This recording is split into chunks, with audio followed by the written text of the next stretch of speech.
Hello everyone.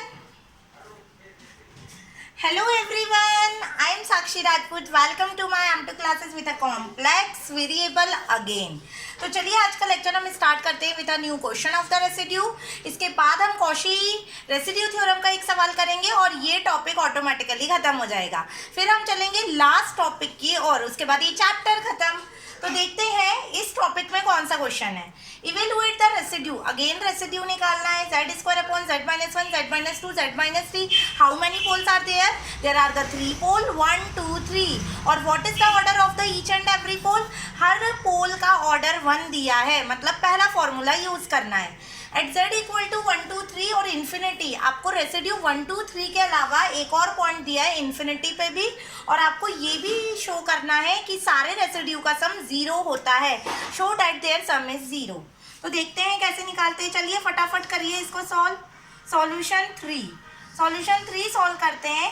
सबसे पहले आपको एफ ऑफ जेड क्या दिया है वो लिख लेते हैं. Z square upon Z minus 1 Z minus 2 और जेड माइनस 3. ठीक है, तो आपके यहाँ पे मैं पोल्स लिख देती हूँ. पोल्स क्या है आपके? z equal to 1 2 3. नेगेटिव होते हैं तो अपोजिट में हो जाते हैं. ठीक है, अब हम सबसे पहले निकालेंगे first residue at z equal to 1. Simple pole है ना, तो क्या फॉर्मूला होगा इसका? डायरेक्टली लिख लेते हैं हम.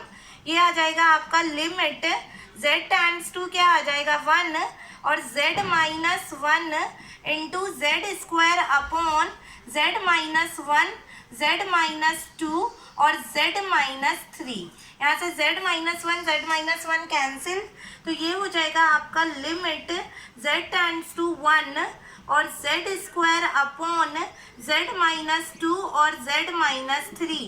पुट कर दीजिए तो ऊपर आ जाएगा 1, नीचे आ जाएगा 1 माइनस 2 और इनटू में आ जाएगा 1 माइनस 3. ये हो जाएगा आपका 1 अपॉन माइनस 1 और माइनस 2. तो फाइनल आंसर आएगा पॉजिटिव 1 अपॉन 2. आई बात समझ में? अब देखिए यहीं पे मैं साइड में नेक्स्ट रेसिड्यू बता रही हूँ. Second residue at z equal to 2 की बात. z इक्वल टू 2 की बात हो जाएगी तो लिमिट हो जाएगा z टेंड्स टू एक ही जगह पे z tends to 2, z minus 2 हो जाएगा इनटू में z square upon z minus 1 z minus 2 और z माइनस 3. तो क्या कैंसिल आउट हो रहा है? z minus 2 z minus 2. तो ये हो जाएगा limit z tends to 2 z square upon z minus 1 और z माइनस 3. पुट कर दीजिए 2 2 ज़ा 4, 2 माइनस 1 आ जाएगा और 2 माइनस 3 आ जाएगा. ये हो जाएगा 4 अपॉन 1 इंटू माइनस 1. तो answer is -4. -4 is the answer. Again हमको 4 रेसिड्यू निकालने हैं ना, 1 2 3 तो पोल और एक इन्फिनिटी भी बोला है. तो तीसरा आप निकालते हैं residue at z equal to 3. इसका भी ऑर्डर 1 है. ऑर्डर 1 है तो ये भी क्या हो जाएगा? Limit z tends to 3 z minus 3 into में z square upon z minus 1 z minus 2 और z minus 3. z minus 3 cancel, ये आ जाएगा लिमिट z टेंड्स टू 3 और z square upon z minus 1 और z माइनस 2. पुट करोगे तो 3 3 ज़ा 9, 3 माइनस 1 और 3 माइनस 2. तो ये हो जाएगा 9 अपॉन 2 इंटू 1. तो 9/2 आपका आंसर. निकल गए तीनों के 1/2 -4 और 9/2. देख लीजिए. अब मैं इन्फिनिटी पे निकालना सिखाऊंगी और फिर सबको ऐड भी कर दूंगी. पहला 1/2 निकला था, याद रखना है इसको, है ना. अब इन्फिनिटी पे देखते हैं कैसे निकालना है. बस फिर क्वेश्चन खत्म. Fourth residue at z equal to infinity. एक फॉर्मूला बताया था, limit z tends to infinity minus z into F of z. ये हो जाएगा limit z tends to infinity minus z into Z square upon z-1, z-2 और z-3। ये बताइए directly z की जगह इन्फिनिटी पुट कर सकते हैं क्या? नहीं, क्योंकि इन्फिनिटी इंटू इन्फिनिटी इन्फिनिटी, और इन्फिनिटी किसी में से भी माइनस होगा इन्फिनिटी, और इन्फिनिटी बटे इन्फिनिटी इनवैलिड।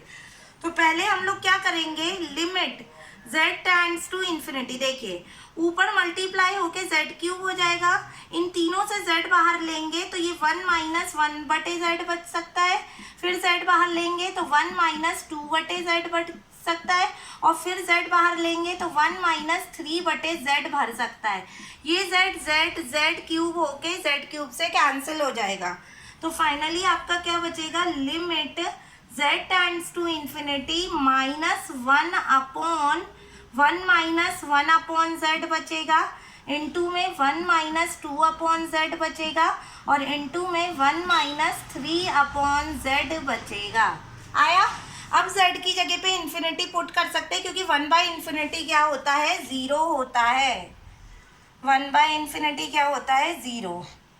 -4 और वो 1/2 आया था।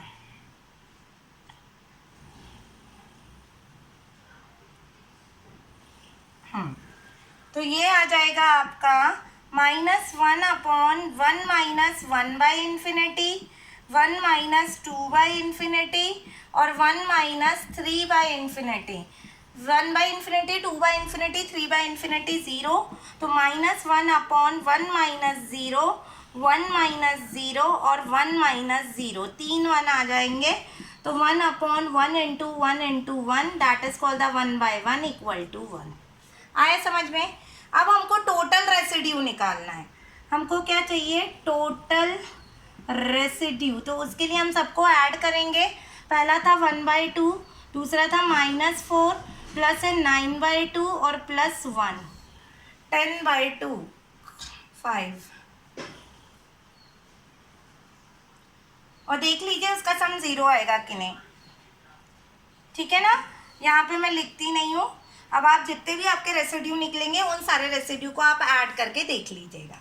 तो आया समझ? देखा आपने कि कैसे हमने सॉल्व किया। 3 - 2 1 होता है, 3 - 1 2 होता है। ठीक है, तो ये हम लोगों ने निकालना सीख लिया, रेसिड्यू सारे ईच पोल पे और इन्फिनिटी पे भी। अब हम मिलेंगे नेक्स्ट लेक्चर में एक नए क्वेश्चन के साथ, जो कॉशी रेसिड्यू थ्योरम का ही होगा। और अब देखिएगा कि रेसिड्यू निकालना सीखे तो रेसिड्यू थ्योरम कैसे निकालेंगे।